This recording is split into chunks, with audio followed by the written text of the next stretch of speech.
Masyarakat Anti Korupsi Indonesia mendorong Komisi Pemberantasan Korupsi bergerak cepat melakukan penyelidikan terhadap dugaan tindak pidana pencucian uang senilai 300 triliun rupiah yang dilakukan oleh 460 pegawai Kementerian Keuangan sejak tahun 2009-2023. KPK dinilai punya kewenangan untuk mengusut dugaan TPPU tanpa menelusuri tindak pidana korupsi asalnya. Untuk mengulasnya lebih dalam kita sudah terhubung melalui sambungan Zoom dengan Koordinator Masyarakat Anti Korupsi Indonesia atau MAKI Boyamin Saiman. Selamat sore Bang Boyamin. Sore Rifana dan seluruh pemirsa. Bang Boyamin, ini masyarakat anti korupsi atau lembaga Anda mendorong KPK mengusut adanya dugaan TPPU, tindak pidana pencucian uang, dari hasil temuan PPATK soal transaksi janggal 300 triliun di Kementerian Keuangan. Apakah Anda ataupun MAKI menilai bahwa KPK ini sedang ragu-ragu untuk mengusut kasus TPPU-nya? Ya, Rifana. Jadi kalau dari pernyataan-pernyataan kemarin kan bahkan ngomong, wah nggak bisa, nggak ada aturannya LHKPN. Dan kalau TPPU aja tidak ada predikat krimnya nggak bisa. Memang nggak bisa kalau KPK hanya predikat krimnya tidak ada. Nah, supaya bisa gimana? Nah, menggunakan pasal 11 Undang-Undang Pemberantasan Korupsi, di mana di situ pegawai negeri yang menerima sesuatu, janji, dan lain sebagainya, itu sepanjang tidak dilaporkan kepada KPK 30 hari, maka dikenakan gratifikasi. Nah, dari situ. Tapi sebenarnya KPK tetap bisa mengusut ini dugaan pasal 2, pasal 3 Undang-Undang Pemberantasan Korupsi dengan proses bahwa ada setidaknya pembiaran, wajib pajak itu membayar tidak sesuai semestinya, bahkan sangat kecil, dan itu dibiarkan. Dan tanda kutip sebenarnya tidak dibiarkan, dugaannya malah lebih tinggi lagi, sekongkol. Nah, sebenarnya maksud saya begitu, kalau KPK itu mau mengusut tetap bisa dengan pencucian uang, dengan proses-proses yang sesuai kewenangan KPK, yaitu tetap korupsi. Korupsinya bisa suap, gratifikasi, pungutan liar, dan segala hal yang berkaitan dengan penyalahgunaan wewenang maupun perbuatan melawan hukum. Jadi saya kira itu maksud saya. Tapi kalau ini tidak bisa ditemukan predikat krimnya, maka diserahkan kepada polisi, karena polisi pernah mengurus perkara begini. Saya bahkan waktu itu kuasa hukum korban sebuah bank di Tegal, diperiksa, diproses oleh Polda Jawa Tengah, dibawa ke pengadilan dengan pasal tunggal, yaitu pencucian uang. Bahwa ada cerita dia membobol bank bersama nasabah, kemudian jaminannya tidak cukup, dan kemudian uangnya dibelikan rumah, belikan tanah, belikan mobil, segala macam. Itu bisa gitu. Jadi dipilah gitu, Rifana, maksudnya. Oke. Jadi sebetulnya KPK bisa ya langsung mengusut tindak pidana pencucian uang tanpa menemukan predikat krimnya, karena sudah ada pengalaman itu dilakukan oleh oleh penyidik dari Polda Jawa Tengah, dilakukan oleh polisi, itu sudah pernah ya, Bang Boyamin? Nah, maksudnya tetap kalau KPK tetap harus ada predikat krim korupsinya, karena kewenangannya KPK kan harus ada korupsinya. Gitu. Tapi maksudnya kalau toh nanti sampai tidak ketemu sama sekali, tapi tidak mungkin lah, itu muskil kalau tidak ketemu, itu berarti nggak niat kerja KPK-nya gitu. Ya, serahkan kepada polisi gitu, Rifana, maksudnya. Kenapa KPK dalam perkara ini harus bergerak cepat menyelidiki dugaan TPPU? Apakah kurang jika mengandalkan investigasi dari Inspektorat Jenderal Kementerian Keuangan, Bang Boyamin? Nggak cukup ya? Nggak cukup, tapi maksudnya kan ada LHA dari PPATK, laporan hasil analisa PPATK. Dan itu sudah berproses lama, dan melacaknya sudah lama, dan itu kalau saya gitu mendapatkan hasil dari bocoran dari PPATK, udah saya goreng kemarin, karena itu sudah setengah matang, kayak sepak bola itu sudah penalti, tinggal menggolkan. Karena apa? Prosesnya pasti akan ketahuan dugaan penyimpangannya, yaitu dari tadi minimal gratifikasi, bisa suap, bisa, kemudian bahkan level pemerasan, gitu, pungutan liar. Karena apa? Proses yang mestinya itu wajib pajak itu tidak mungkin memberikan sesuatu kalau kemudian dia tidak dapat sesuatu keringanan. Kalau tidak ada gratifikasi ya.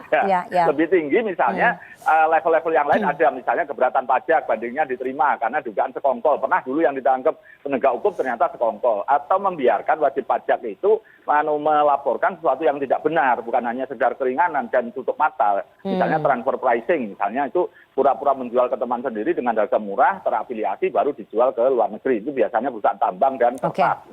Jadi ini banyak yang bisa dilakukan di tracking. Yang bersangkutan ini ngurusi wajib pajak siapa saja. Gampang itu, nggak akan sulit kalau KPK-nya mau gitu loh. Jadi bisa di-trace ya tindak pidana korupsinya, apakah ada gratifikasi di situ, ataukah suap ataupun penggunaan posisi ya ataupun trading influence begitu ya dengan wajib pajak. Itu yang Anda sinyalir.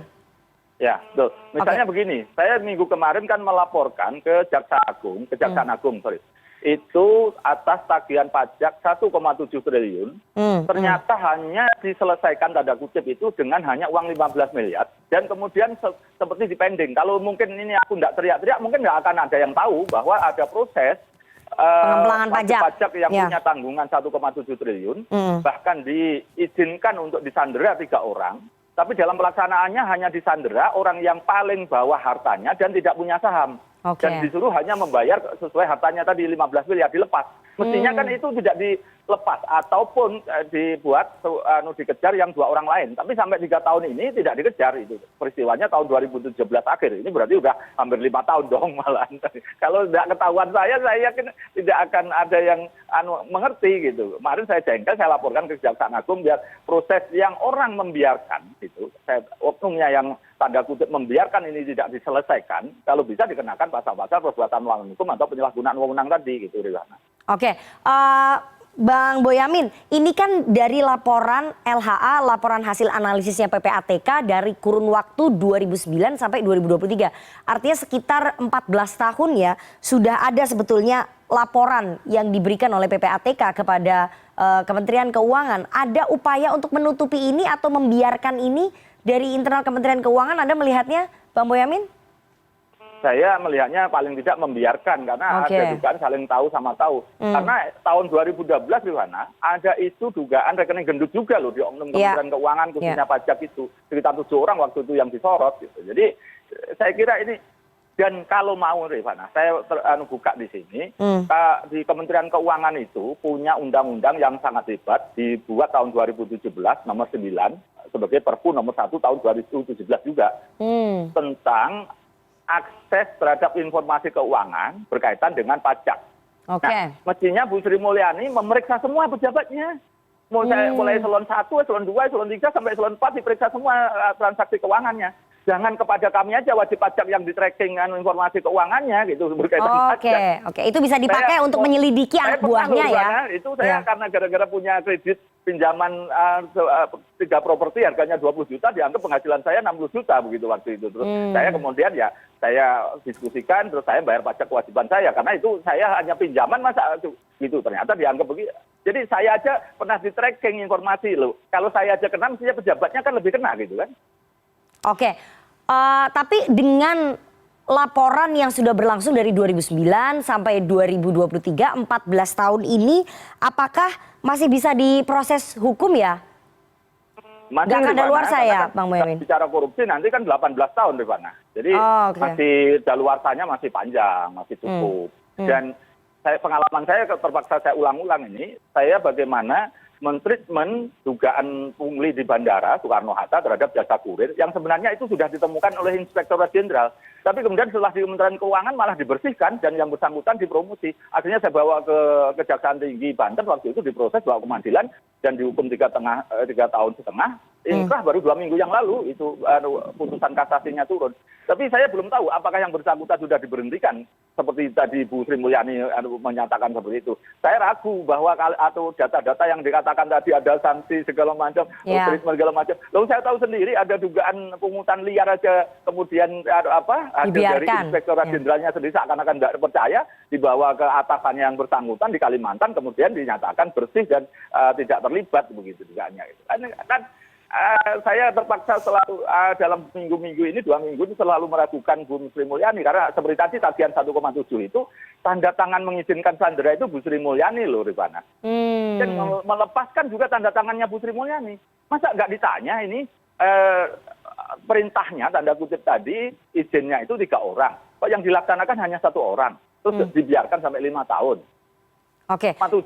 Jadi Anda mau mengatakan apa nih, bahwa Bu Sri Mulyani sebetulnya tahu tapi membiarkan, menutup mata apa yang terjadi di internal Kementerian Keuangan, begitu Bang Boyamin? Ya nggak sejauh itu, tapi nampak Bu Sri Mulyani ini kayak Pak Mahfud ya, terlalu sibuk sehingga banyak hal yang harus diurusi, utang negara kan gitu. Yang paling utama itu kan Bu Sri Mulyani kan utang negara dan moneter, menjaga stabilitas ekonomi kan begitu. Sehingga pajak dan bea cukai ini ada beberapa yang menjadi terlewatkan. Nanti saya masih punya data berkaitan dengan bea cukai itu bahkan nilainya lebih dari 1,7 tadi, baru saya pelajari ini kan. Dan ini banyak yang kemudian juga penyelundupan itu. Kenapa marak banyak bodong seperti mogenya si Rafael itu? Karena apa? Tahun 2008 dibuat peraturan bahwa memang melegalkan penyelundupan dan tidak diterapkan pidana penjara, tidak didenda 2 sampai 4 kali, ataupun direkspor, tapi kemudian dianggap sebagai sesuatu yang bisa diputihkan. Bahkan diputihkan dengan biaya masuk yang sesuai harga terkini. Misalnya ini dulu moge 1 miliar, sekarang harganya 200 juta, ya biaya masuknya 200 juta aja, bukan dari 1 miliar. Dan ini bahkan baru di Semarang, baru kemarin saya bongkar juga urusan mobil Mercy yang diselundupkan. Ternyata itu kemudian dijadikan barang milik negara dan mau dilelang. Nah, beberapa kali itu, jadi kasus penyelundupan diselesaikan dengan cara dilelang gitu. Saya ingin kembali ke yang soal transaksi ini.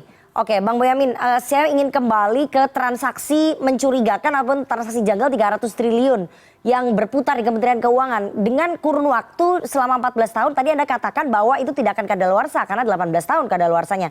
Tapi apakah KPK tidak akan kesulitan menelusurinya secara ini terjadi sudah berbelasan tahun? Masih mudah Rifana, karena apapun itu kan ada transaksinya. Bahkan kemudian dibelikan motor, dibelikan rumah, dibelikan apa, masih bisa terlacak. Karena ini berbasis adalah transaksi keuangan.